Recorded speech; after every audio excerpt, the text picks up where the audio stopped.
In the autumn of 1878, a farmer was plowing a dry creek bed in western Arkansas when his blade struck something hard. He assumed it was a root. It turned out to be a rifle, a Sharps carbine, military issue. Its stock blackened by an old fire, its barrel warped from heat, wrapped in the decaying remains of a cotton sack. Along the inner seam of that sack, stitched in rust-colored thread, were 11 names. 9 of those names had already turned up on federal death warrants filed at the courthouse in Fort Smith, just across the state line. The remaining 2 had disappeared from every census, every tax roll, and every church ledger in the Indian Territory, as if the earth had simply opened and closed over them without a word. That same afternoon, the farmer carried the rifle and the sack into town and laid both on the desk of the federal marshal. Within 48 hours, the rifle was gone. So was the farmer's written statement, and so was the name written at the very bottom of the cotton sack, underlined 3 times in that same rust-colored thread. For nearly a century, no serious historian would admit that name could belong to a woman. When the truth finally surfaced, buried in the private letters of a court clerk and opened by a descendant in 1962, it came with a detail so disturbing that the Arkansas Historical Society, after 2 closed meetings and a formal vote, decided not to publish it. The file remains sealed to this day.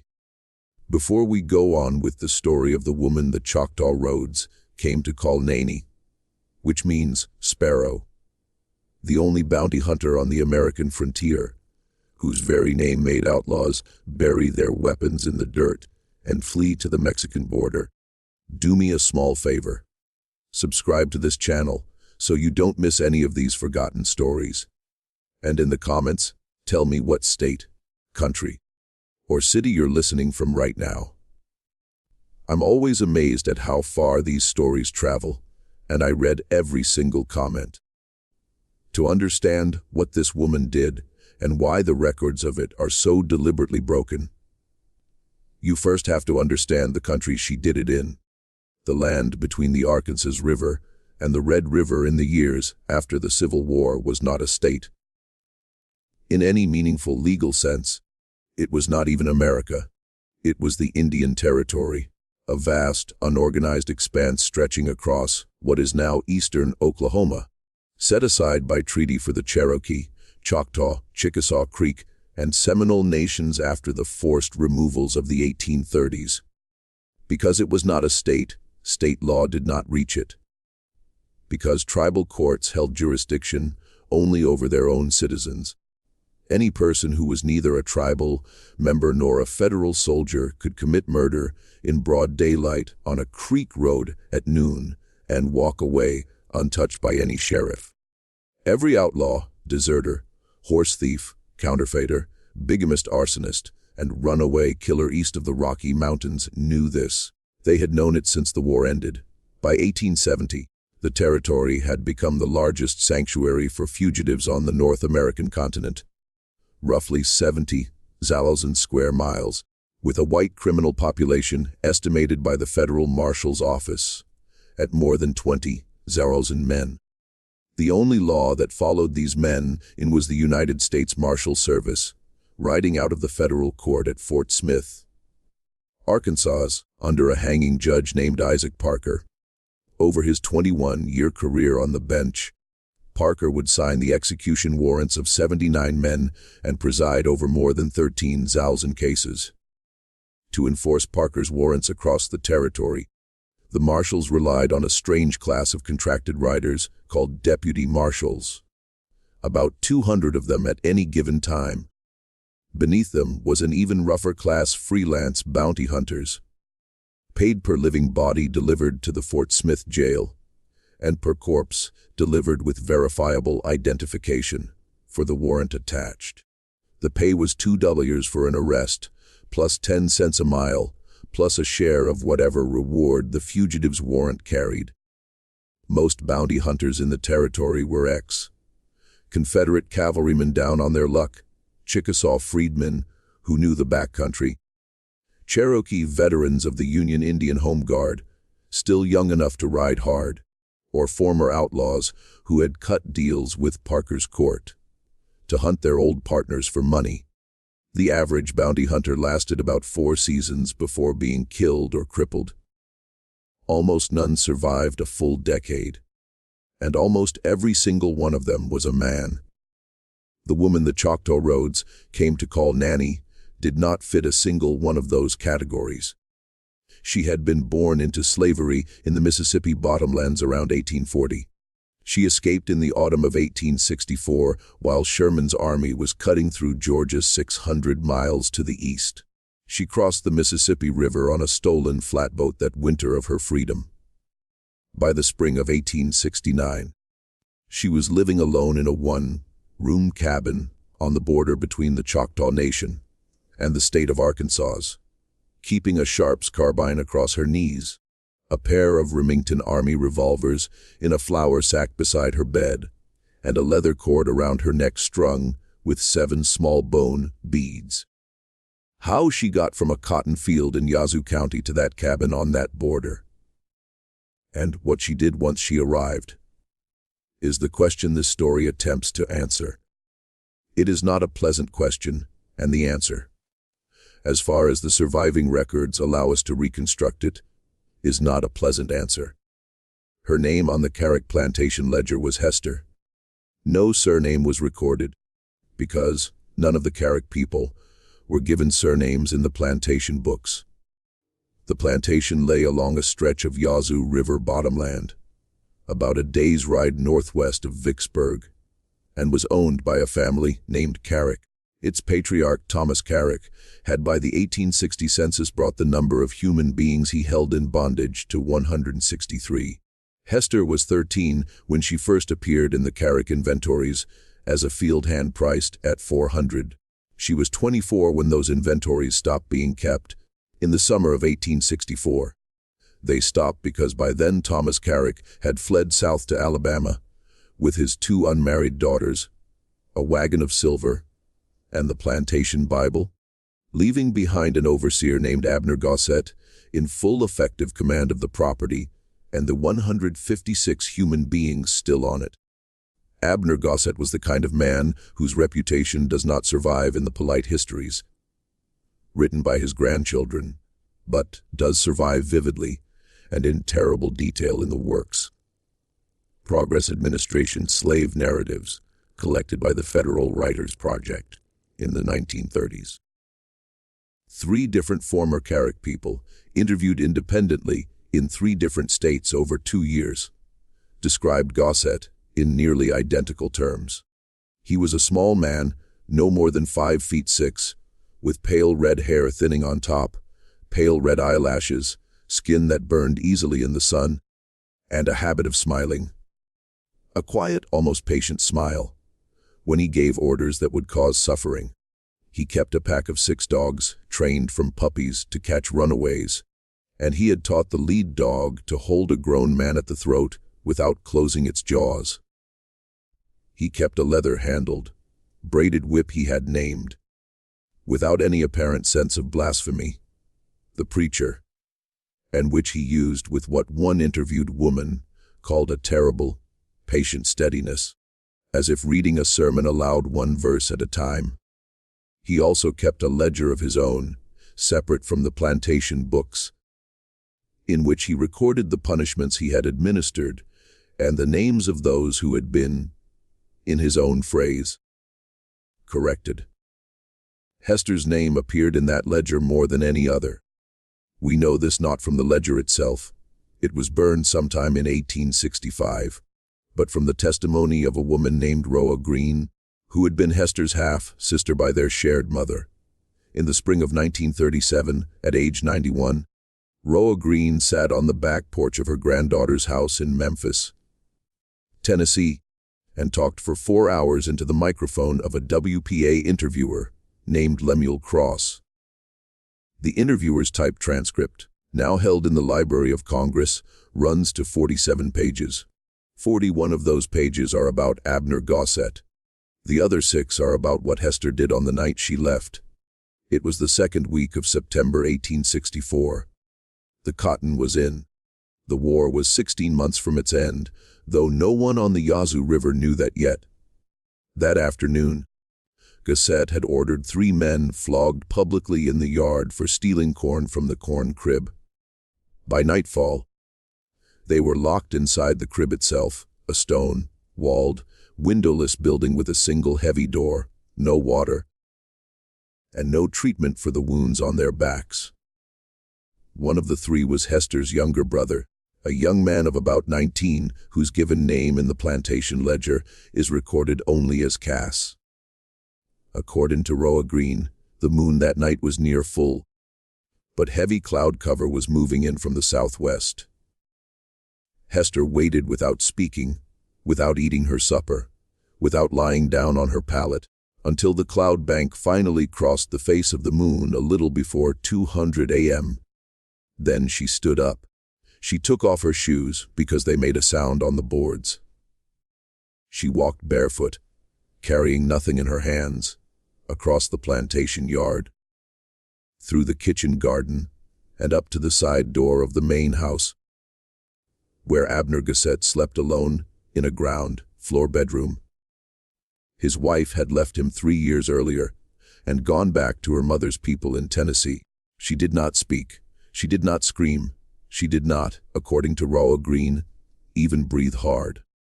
What she did to Abner Gusset in the next several minutes, and with what instrument, the WPA interviewer Lemuel Cross declined to transcribe in full. The transcript at that exact point contains only a single notation in Cross's handwriting. Subject became distressed. Conversation paused 14 minutes. Then a single resumed sentence in Roa Green's own voice. She left him where he could be found, but not where he could be helped. Hester then walked back across the yard to the corn crib, broke the iron hasp of the lock with the long iron bar Gusset himself had used that day to bar the door, carried her brother out on her back. He could no longer walk or stand, and laid him down gently under a pecan tree on the edge of the yard, where a woman named Delia was already waiting in the dark with a stoneware jug of sweet water and a poultice of chewed tobacco leaves and bark for the wounds on his back. Hester did not stay. She did not even kiss her brother goodbye. She took Gusset's revolver, his boots, and his thoroughbred horse from the stable, and rode north through the cane. By first light, she was in the Yazoo swamp. By the following night, she had reached the Union Army picket line outside Vicksburg, where a young corporal in the 47th Illinois Volunteer Infantry would later write to his wife that a colored woman on a fine thoroughbred horse had come walking out of the cane at dusk with a pistol stuck in her belt and the calmest face he had ever seen. The woman, the corporal wrote, said her name was Hester, that she was 24, that she was not going back, and that she would not say goodbye to her brother, because she was afraid that if she did, she would not be able to leave. The corporal's letter, preserved today in the Illinois State Historical Library in Springfield, is the first document anywhere in the United States in which Hester appears as a free woman. It is also the last document anywhere in which she appears under that name. From the Vicksburg picket line, she moved north with the Union supply trains, working her passage in exchange for food and a place to sleep. By the winter of 1865, she had reached the river depot town of Cairo, Illinois, at the confluence of the Ohio and the Mississippi. There she found work as a laundress in a boarding house, catering to Union officers. And there, according to 2 separate references in the quartermaster records of the 13th Army Corps, held at the National Archives in Washington, she also served unpaid as a tracker and scout, attached to a Union cavalry detachment, under the command of a captain named Winthrop Haight. Captain Haight was a Vermonter, a Dartmouth graduate, a man who kept a daily diary from the outbreak of the war until his death in 1888. His diaries were recovered in 1951 from his family estate outside Brattleboro and donated to the University of Vermont. 3 of those diary entries, and only 3 mention Hester. In the first entry, dated February 11, 1865, Captain Haight writes that the colored woman H brought in 2 deserters from the 27th Missouri. Before sundown, without assistance, without firing her weapon, and asked for no payment of any kind, only a pair of Army issue boots in her own size, which I provided from the quartermaster's stock. In the second entry, dated March 3, 1865, he writes a single sentence. She can read sign the way a Methodist reads scripture.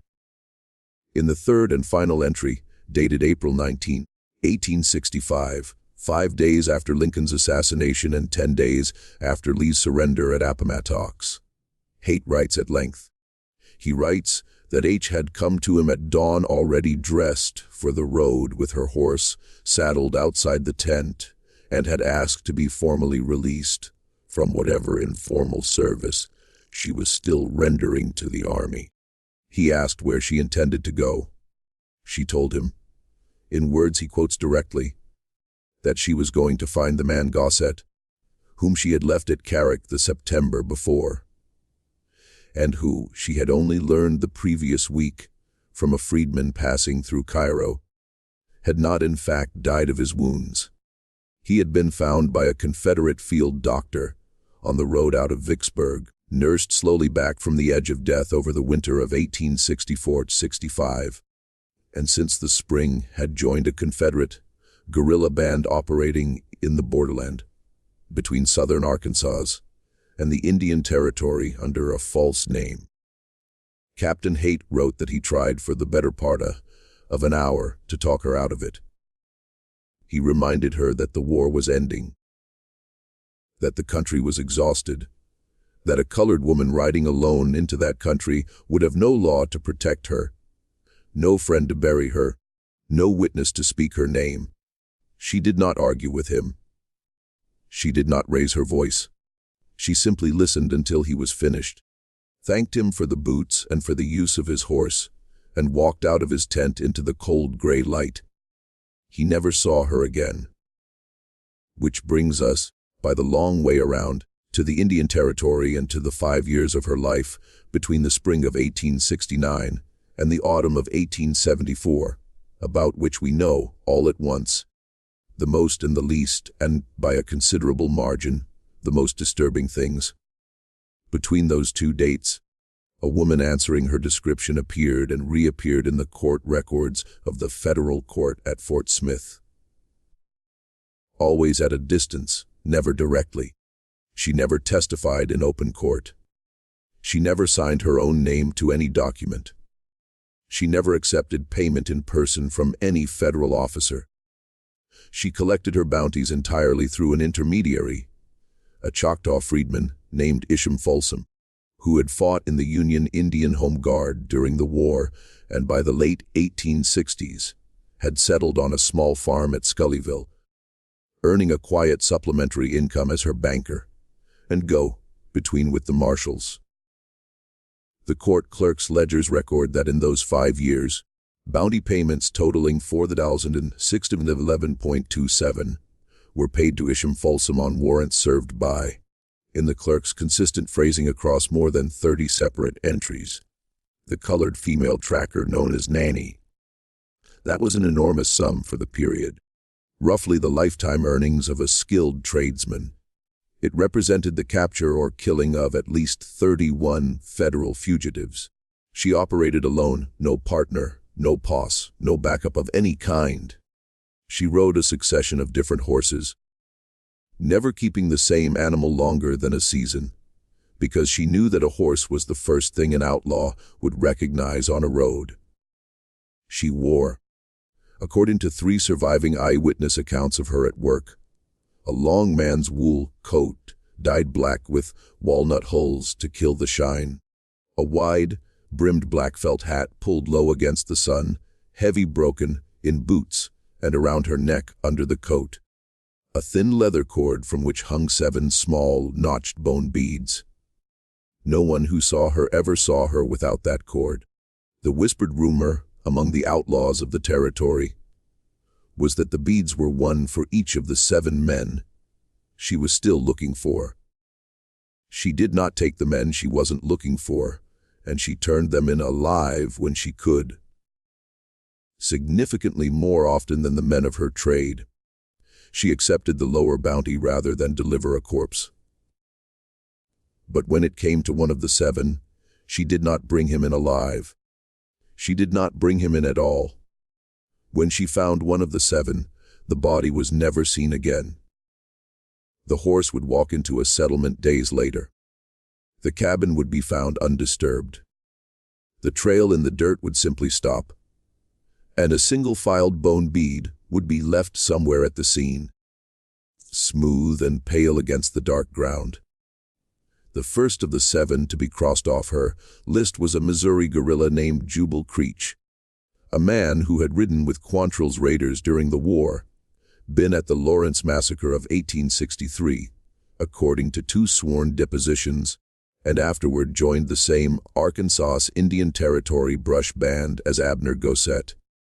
In the spring of 1870 on the Pine Mountain Trail north of the Kiamichi River, Creech was not found. His horse came walking into a Choctaw settlement 3 days later with saddlebags still tied on, rifle still in the scabbard, a full canteen at the pommel, and a single-filed bone bead wedged carefully into the stitching of the saddle, where anyone who unsaddled the animal would find it. The Choctaw light horseman who examined the horse said the bead was a message, though they would not say to whom, from whom, or what it meant. The second of the 7 was a Cherokee freedman turned horse thief named Span, who had joined Gossett's band in 1866 after the hanging of his own father for stealing a judge's mule, and who had developed a particular reputation for violence against women. Span disappeared in the winter of 1871 from a remote log cabin on the north branch of Black Fork Creek, between one evening and the following morning. When deputy marshals reached the cabin 4 days later, it was undisturbed. His coffee pot was still on the cold stove. His boots stood side by the door. His pipe lay on the table next to a dog-eared copy of the Tahlequah newspaper. And on the table, placed in the exact geometric center of a square of clean white paper, was a single-filed bone bead. Beneath the bead, written in a careful schoolroom hand that several readers have described as unusually beautiful, were the names of 3 women and 2 children. A missionary schoolteacher in Tahlequah recognized them. They corresponded exactly to 5 Carrick plantation people, 3 adult women and 2 young children, who had been sold away from the plantation in 1861, separated from their families, and never heard from again, with Span himself listed in the surviving bill of sale as the buyer's agent who had arranged their transport south. The 3rd, 4th, and 5th of the 7 fell in quick succession across the summer and autumn of 1872.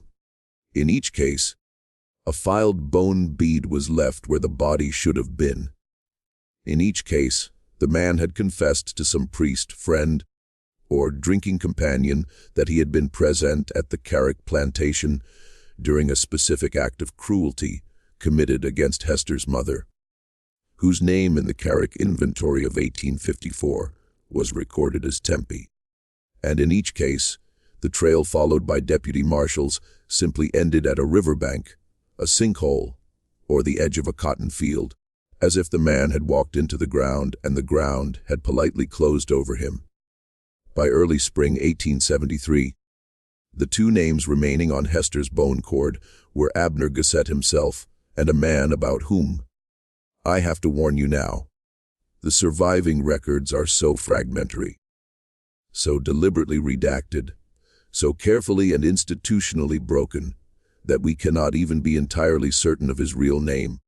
The court clerk whose private letters to his wife first surfaced in the spring of 1962, when his grandson opened a locked trunk in an attic in Van Buren, refers to the 7th man in a letter written in the early summer of 1873 as simply, "the man we do not speak of." He notes in that same letter, with considerable unease, that the marshal's office in Fort Smith had received that June a direct instruction from Washington, delivered in person by a senior official of the Department of the Interior who had traveled down specifically for this purpose, not to issue any warrant under any name for any fugitive associated with a certain federal property in the Indian Territory. He does not name the property. He does not name the fugitive. He notes only that the instruction troubled him greatly, that he lost sleep over it for weeks, and that in his private view, the instruction had come because someone in Washington, someone high enough to send an interior official on a special train across 3 states, was afraid of what a certain colored female tracker would find if she continued riding in the direction she was already known to be riding. The court clerk's name was Thaddeus Buell. He had been born in Vermont, educated at a small Presbyterian college in Ohio, and came to Fort Smith as a young man after the war. His letters to his wife, who remained behind in Ohio during the first 3 years of his appointment due to ill health, are the single most important primary source on the last phase of Hester's life. They are also the source that the Arkansas Historical Society, meeting on 2 separate occasions in the autumn of 1962, voted by majority not to publish. If you're finding this story as unsettling as I am, take a moment right now to hit the like button below. It genuinely helps these forgotten American stories reach people who would never otherwise hear them. And it tells me specifically to keep digging into the archives for more. If you already have a theory about who the 7th man was, or what the instruction from Washington was protecting, drop it in the comments. I read every single one. Now let me tell you what happened next. Because this is the part where the story stops being a hunt and starts being something considerably darker, and where the records themselves begin to behave strangely. Going missing, coming back, being replaced with other records that do not say the same thing. In the high summer of 1873, Hester went silent for 4 months. There are no payments to Isham Folsom in the Fort Smith ledger for the entire span from the first week of June through the last week of September. No recorded sightings of her on the Choctaw roads. No reports of her passage at any of the Arkansas River ferries, where her passage had previously been tracked with some consistency by the ferrymen who knew her coat and her hat. No whispered rumors of her in any trading post in Maysville or Atoka or Eufaula. For 4 consecutive months in the middle of her most active year, she simply disappeared. The silence ended on October 14, 1873, when a Creek Nation light horseman named Pleasant Porter, then 23 years old, later in 1899 the principal chief of the Creek Nation, rode into Fort Smith with a sealed dispatch for the federal marshal. The dispatch reported that a white man, answering the description of Abner Gossett, former overseer of the Carrick plantation in Mississippi, had been found 3 days earlier in an abandoned line shack on the North Fork of the Canadian River, about 40 miles west of Eufaula. He had been found alive. He had been found bound to a wooden chair with leather straps cut from a saddle, and pinned to the front of his shirt with a sewing needle was a square of paper on which had been written in the same careful schoolroom hand only 3 words. Porter's dispatch, preserved in the Fort Smith Federal Archives, preserves those 3 words exactly. Not him alone. Beneath the 3 words was drawn a small, neat sketch of a bone bid, and the bone bead in the sketch had not been filed smooth. Abner Gossett was brought to Fort Smith under heavy guard. He was tried before Judge Isaac Parker in mid-November 1873 on 6 separate counts of murder committed during and after the war. He was convicted on 4 and sentenced to hang. He was hanged on February 7, 1874, at 1100 a.m. on the Great Gallows in the courtyard of the federal jail, before a crowd estimated by the Fort Smith newspaper at roughly 800 people who had come from the country specifically to see it. In his final statement from the scaffold, recorded by a reporter from the Fort Smith elevator and printed the following morning, Abner Gossett did not confess, did not beg, did not pray, did not ask forgiveness of any man or any God, he said. And the reporter's shorthand notes preserve this exactly. She should have killed me herself, and she will never forgive herself that she did not. And the man she is still looking for is a worse man than I ever was. And you will never hang him. And you will never even write his name down, because the people who own him own you too. Those were the last words of Abner Gossett in this world. The hangman released the trapdoor. The crowd went home. The reporter filed his copy. And Hester, wherever she was that morning, began the final hunt of her life. The hunt that would consume the last 15 months of her work, take her across 3 states, and bring her at the end to something she had not expected to find, and that we ourselves, reading the records 150 years later, are forced to confront as the thing the Arkansas Historical Society could not bring itself to publish. The 7th name on Hester's cord, as it turns out, was not a name at all. It was a title. And the title, in the surviving margin notes of Thaddeus Buell to his own personal copies of the court ledger, was Indian Agent. Specifically, the federal Indian agent assigned to a particular agency within the Indian Territory between 1855 and 1861. A man whose official federal duties had included the distribution of annuity payments to one of the 5 tribes, the licensing of white traders doing business within that tribe's boundaries, and, most importantly for this story, the regulation of slavery within the agency's jurisdiction. This last duty existed because, at that time, the 5 tribes were themselves, in the eyes of federal law, sovereign slave-holding nations. The agent's role therefore included, among other responsibilities, the official return of runaway slaves who had crossed into the territory from the United States to their legal owners in the states east of the Arkansas River. The agency in question was a real place, real buildings, real employees, real account books. It still exists today as an archaeological site on federal land, though the original buildings are long gone. Only the foundations and a single restored outbuilding remain. The agent in question was also a real man. His name is known to researchers. It appears in the Department of the Interior appointment rolls for 1855 and in the department's termination rolls for 1861, when he resigned for reasons described at the time as personal. I have chosen, after consulting with a living descendant of one of the families involved, not to put his full name into this video. There are still people alive today who bear his name and his blood and who have had no part in what I am about to describe. What matters for the story is not his name. What matters is what he had done. According to the reconstruction assembled in the autumn of 1960, historian named Silas Fry, a retired schoolteacher from Fort Smith, who had spent the better part of 3 years reading Thaddeus Buell's Booters and Cross, referencing them against federal records and plantation purchase ledgers. The agent had run a private business on the sidereal position between 18 federal position between 1850 and 1818. The thing was 61. He had used his official powers to identify runaway slaves from the southern states who had managed to reach the Indian Territory.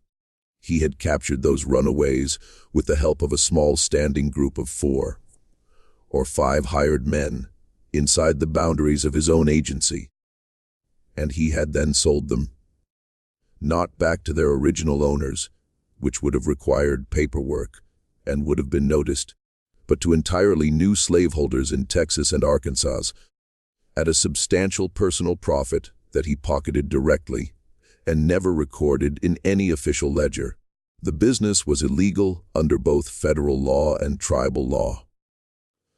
But because of the geography of the territory in that period and the almost complete absence of federal oversight of agency activity, it was effectively invisible to anyone outside the 4 or 5 men personally involved in its operation. Silas Fry, working slowly through 13 boxes of agency records that had been transferred to the National Archives in 1861 and never examined by any historian in the intervening century, identified by name at least 34 separate individuals who had been taken through the agent's private pipeline in those 6 years. 29 of the 34 names were fully recoverable. One of the 29, on a bill of sale dated November 17, 1854, was Temp. That was the same Temp who appeared in the Carrick Plantation inventory of January 1855 as a recent purchase from an Indian agency in the Creek Nation for the sum of $450. Listed by her age, her approximate height, and the birthmark on her left shoulder. That was the same Temp who had given birth 9 months later to a girl named Hester.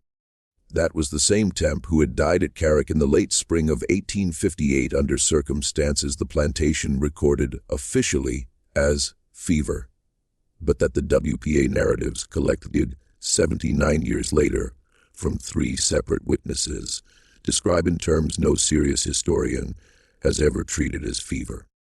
Hester had not known. This is the piece of the story that strikes hardest, the hardest to write about calmly.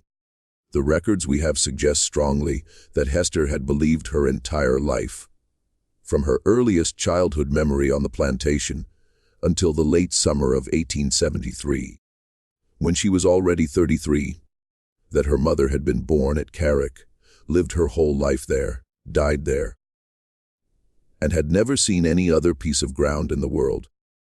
What Hester learned in the late summer of 1873, and what caused her to go silent for those 4 unaccounted months, was that her mother had once, for a very brief period, been free.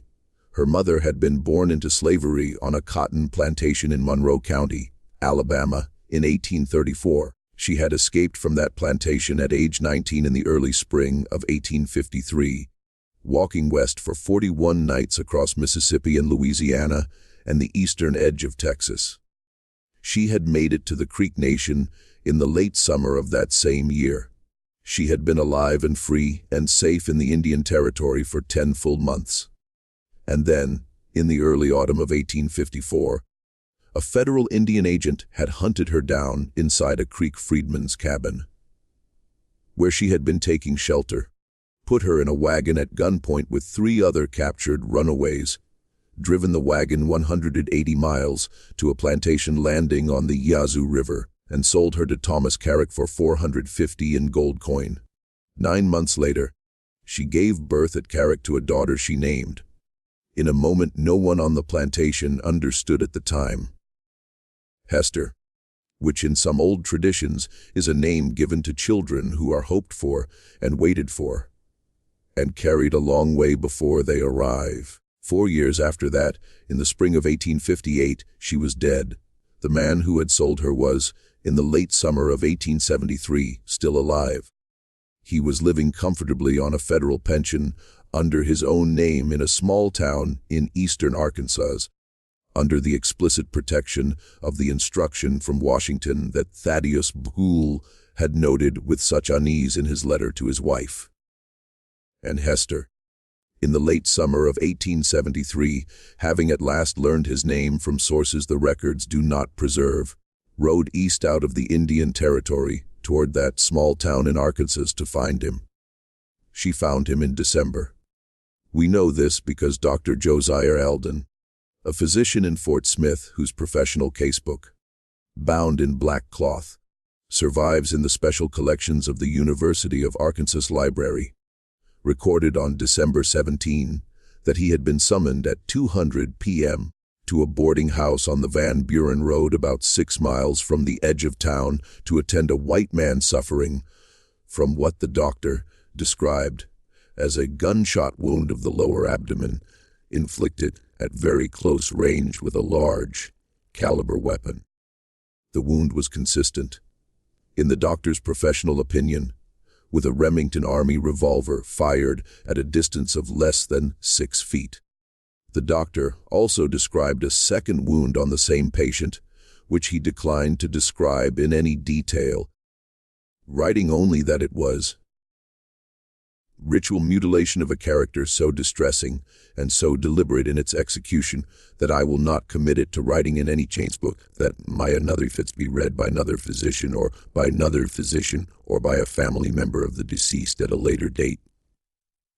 The man died on December 19, at approximately 4:00 a.m., after 2 days of what the doctor recorded as the most protracted and most horrible suffering he had ever, in 28 years of frontier practice, witnessed in a dying human being. The doctor's casebook throughout the entire entry does not record the man's name because, as the doctor notes at the end of the entry in a line apparently added later, a sheriff's deputy who arrived at the boarding house late on December 18 had instructed him direct not to record the name under any circumstances, and had later returned in the hour after the death to take official possession of the body. The boarding house register for that week, recovered in the 1940s from the attic of a building being demolished for a gas station, contained for the relevant dates no entry of any kind for the room the doctor had described. The page had been torn out clean along the binding. What the doctor did record, in a margin note on the same page of his casebook, written in a different ink and slightly different handwriting, apparently some weeks after the rest of the entry, and never edited out, was that on the small pine table, beside the dying man's bed on the second morning, while the man was still barely conscious, he had seen a single small filed bone bead, smooth as river, washed ivory, and beside the bone bead, a small square of clean white paper, and on the square of paper written in a careful schoolroom hand, the single word, temp. Just that one word and nothing else. And Dr. Josiah Alden had known, without being told, in a way he could not later explain to himself, that he was looking at the end of something that had started a long time before he arrived at that boarding house, that had traveled over a great distance, and that had, on this cold December morning, in a rented room in eastern Arkansas, at last come home. He did not know the beginning. We do. Hester was not arrested. No warrant was ever sworn by any sheriff, marshal, or federal officer for the death of the man on the Van Buren Road, because the man on the Van Buren Road officially had not died, because officially he had not been there, because officially, according to the Washington instruction, he had not existed in the Indian Territory or in the state of Arkansas in any capacity since his resignation in 1861. The instruction had done its work. The records of his pension continued to be paid for another 16 years to a post office box in a different town in a different state, and were apparently collected by someone. But Hester did not go back to the Indian Territory. She did not return to Isham Folsom on his small farm at Scullyville. She did not collect another bounty from the Fort Smith court. She did not, as far as any surviving record indicates, ever fire any weapon at any person for the remainder of her life. What she did do, according to the last document that mentions her by any name, was buy a piece of land. 80 acres of cut over timber country in a shallow valley in the hill country of western Arkansas, about 30 miles northwest of Fort Smith and 12 miles from the nearest town. The deed was recorded on March 11, 1875, under the name Hester Alden. The surname apparently borrowed, with his permission, from the doctor who had treated her mother's killer, and who seems, from a single surviving letter in the Alden family papers, to have become in the last weeks of 1874 and the first weeks of 1875, her unlikely friend. She paid 160 cash for the 80 acres. She built with her own hands, and with occasional help from 2 black carpenters from the nearest town.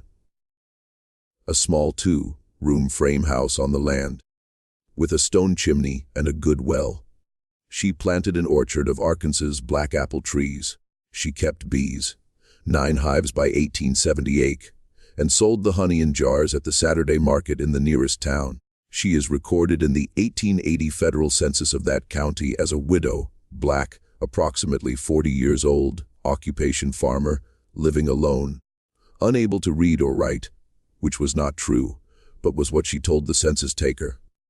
After the 1880 census, the trail goes cold. There is no death record for Hester Alden in the county register. No grave marker in any cemetery bearing that name. No will on file at the courthouse. The 80 acres and the frame house and the apple orchard passed at some point before 1900 into the hands of a small black Methodist church in the county, which held the land in trust as a burial ground for black Civil War veterans and their families, and which still stands today as a small congregation of about 60 members, with the original orchard still bearing fruit each autumn. Whether Hester was buried in the orchard herself, under some other name, or under no name at all, or whether she simply walked one morning out of the frame house into the woods and kept walking, we do not know. We may never know. The cotton sack rifle, the Sharps carbine the farmer plowed up in the Dry Creek bed in the fall of 1878, has been identified conclusively by 3 separate American firearms historians working independently over 4 decades as the specific weapon issued from the Union Canyon Cavalry Quartermaster's stock at Cairo, Illinois, in the winter of 1865 to a Union cavalry scout attached to the detachment of Captain Winthrop Haight. The serial number on the receiver matches the quartermaster's ledger. The 11 names stitched into the inner seam of the cotton sack have been matched by painstaking archival comparison to known fugitives of the Indian Territory between 1869 and 1874. In 9 of the 11 cases, the name corresponds exactly to a man known to have been killed or captured by the tracker Nani in those years. In the 10th case, the name corresponds to the man on the Van Buren Road in December 1874. In the 11th case, the name corresponds to no fugitive, no soldier, no agent, no person of any description who has ever been successfully identified by any researcher in the 148 years since the rifle was plowed up. The stitching around the 11th name is noticeably different from the stitching around the other 10. It is tighter, more recent, done in a slightly different shade of thread. Some researchers have argued that the 11th name was added to the sack after March 1875, perhaps years after, and represents a person Hester was still looking for at the very end of her life. Someone she never found, whose identity died with her somewhere in the hill country of western Arkansas. Other researchers have argued something else entirely, that the 11th name on the cotton sack is a name Hester gave herself. The name of the woman she had become by the end. The woman she had been forced to become in order to do the thing that the law and the government of the United States had refused to do. On this reading, Hester added her own name, last, not because she intended to kill herself, but because she understood at some level she could not speak aloud, that she had been hunting one more person the entire time, and that the person was herself. Which reading is correct? We do not know. We will never know. The rifle itself? After its removal from the farmer's hands on the second day, it reached the marshal's office in 1878, passed through a succession of federal offices over the following 13 years, was cataloged at the National Archives in Washington in the summer of 1891, stored in a locked evidence room in a basement in that building, and marked for official disposal in the spring of 1924. What happened to it after the disposal order? No one can say. It does not appear in any subsequent federal inventory, public or private. Just when we thought we had reached the end, the horror deepens in one final, unexpected direction. And the direction is not the one you are expecting. If this story has stayed with you, take a moment now to share it with a friend who loves forgotten American history. Hit the like button to help the algorithm find others who need to hear it. Subscribe so you don't miss the next story. Then let's look together at the one final detail. The single small detail that made the Arkansas Historical Society close the file in 1962 and leave it closed for the last 64 years. The detail the society could not publish was not about Hester. It was about the agent, Silas Fry, the amateur historian who assembled the dossier in the autumn of 1962 from Thaddeus Boole's letters, the agency records, and scattered testimony.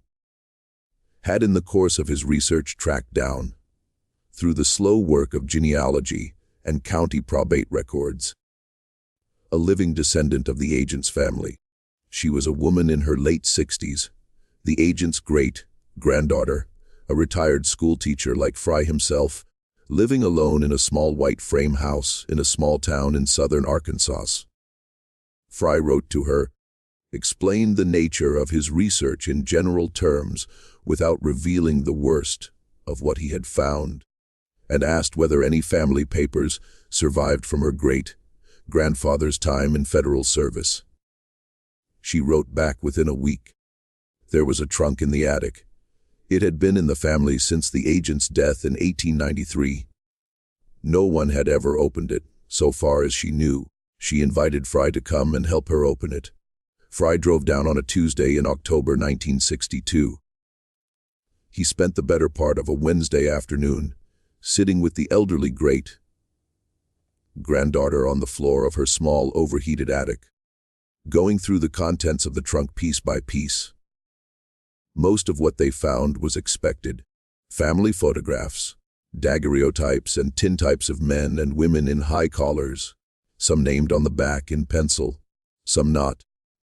Property deeds bundled with ribbon, personal letters tied in packets, a family Bible with births and deaths recorded in 2 different handwritings in the front.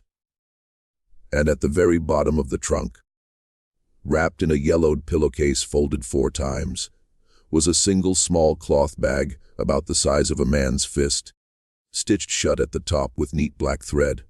The elderly woman said that her mother, who had died in 1941, had once told her, when she was a girl of about 9, never to open that bag without ever explaining why. Silas Fry asked permission to open it. She hesitated. She asked if he thought it mattered. He said he thought it mattered very much. She gave her permission. Fry cut the stitches carefully with a small pair of sewing scissors her mother had left her. He opened the bag. Inside, separated by small squares of yellowed tissue paper so they would not tangle, were 14 locks of human hair. Each lock was tied at one end with a different colored silk ribbon, red, blue, green, black, and others. Each lock was pinned to its square of tissue paper with a small brass pin, and each square of tissue paper was labeled in brown ink in the agent's own handwriting with a first name and a date. The earliest date was April 9, 1855. The latest was August 26, 1861. 14 names, 14 dates, 14 locks of hair. He had kept them for 32 years, from the end of his federal service until his death in 1893. Hidden from his wife, hidden from his children, hidden from every other human being who ever lived in that house. The 13th name on the list, tied with a black ribbon, written on tissue paper dated November 17, 1854, 2 months before the sale of her to Thomas Carrick on the Yazoo River, was Temp. The elderly great-granddaughter, the retired schoolteacher, had not known. She had not known any of it. She had not known that her great-grandfather had trafficked in human beings. She had not known that the small cloth bag her mother had told her never to open contained what it contained. She had not known the names. She had not known the dates. She had not known that the same federal pension she had grown up hearing mentioned with pride at Sunday dinners had been the pension of a man who sold children for gold. She sat on the floor of the attic for several minutes without speaking. Then she asked Silas Fry if she could be alone for a few hours. He said, of course. He went downstairs and sat on her front porch in the October sun. When he came back up to the attic 3 hours later, the small cloth bag was empty. The 14 locks of hair were gone. The tissue paper was gone. The ribbons were gone. She had, she said, given them back. She had taken them in a clean cotton handkerchief, folded 4 times, to a cemetery. A small black Methodist cemetery in a shallow valley in western Arkansas, with old apple trees growing along its eastern edge, about which she had read in a county history pamphlet some years earlier. She had gone to the cemetery alone, late in the morning, with a garden trowel in her purse. She had asked the groundskeeper for permission to bury something small and did not tell him what it was. In the corner of the cemetery nearest the apple trees, she had buried the 14 locks of hair under 14 small flat stones she had gathered from the creek bed on her way in. And she had asked to be forgiven, she said, in the name of a great-grandfather she had never met and a woman whose name she had only learned that same afternoon. Silas Fry wrote all of this down. He wrote it down that same night in his small hotel room, in the longhand he used for his research notes. It is in the papers he left behind when he died in 1978. The papers the Arkansas Historical Society voted twice in 2 separate closed meetings not to publish. The minutes of the second meeting record in careful language that the society did not feel it was their place to decide whether Hester had forgiven the agent or not. They did not feel they had the moral authority as an institution to assert that the matter was closed or open, or had any conclusion at all beyond the one that a private woman in a private moment in a cemetery she barely knew had attempted to grant on behalf of another woman she had never met. And so they closed the file, and the file remains closed. That is where the story sits today, in a locked cabinet in Little Rock, in the sealed dossier of an amateur historian who died in a nursing home in 1978 and whose children never read his papers. In the margin notes of a federal court clerk who wrote to his wife in Ohio about a woman he had never personally met, but whose passage through his ledgers had changed over 5 years the shape of his moral universe. The records do not tell us, and probably never will, whether Hester herself ever knew about the locks of hair, whether she knew at the end of her life in the frame house in the valley of the apple trees that her mother had been kept by her killer in the form of a ribboned relic for 20 years after her death, whether on some cold night in the winter of 1890 or 1891 or 1892, Hester sat on the porch of that small frame house and understood at last that the thing she had been hunting for 25 years had not in fact been men, had not been a list of names stitched in rust, colored thread on the inner seam of a cotton sack, had been a single unbearable fact about the country she was born into and the century she was made to live through, and that her hunt had ended not because the names had all been crossed off, but because the hunter had finally understood what it was she had been hunting. We do not know. We cannot know.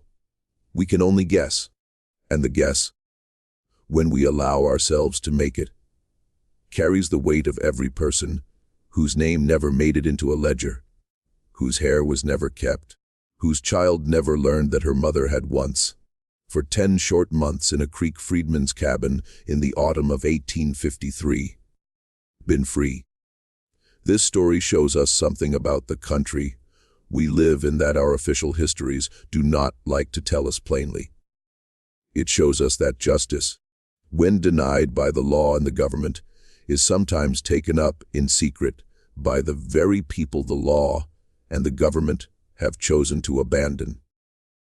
And that when it is taken up in that way, it cannot be called justice in any clean sense.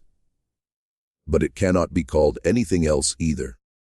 It shows us that the line between the hunter and the hunted is not always a moral one, and that sometimes the only people who can cross that line with any clarity are those who have already been across it once, before in the other direction. It shows us that a woman who had been written down in a plantation inventory in 1860 as 400 of property could within a single decade make the most feared white outlaws on the American frontier bury their weapons in the dirt and run for the Mexican border at the sound of a name. And it shows us, perhaps above all, that when we are told the records have been lost, or the story cannot be confirmed, or the file has been closed for reasons of historical delicacy, we should always ask who had the power to decide what was recorded and what was lost, and who has benefited in the years since from the forgetting. What do you think of this story? Do you believe Hester was a murderer, a soldier, a judge, a prophet, or something for which our language does not yet have a clean word? Do you believe the Arkansas Historical Society was right to keep the file closed? Or should the name of the agent be published at last, 150 years later, so that the ledger is finally balanced? Leave your comment below. I read every single one, and I argue with some of them. If this story moved you, subscribe to the channel, hit the notification bell, and share it with someone who believes that the dead still have claims on us. I will see you in the next video.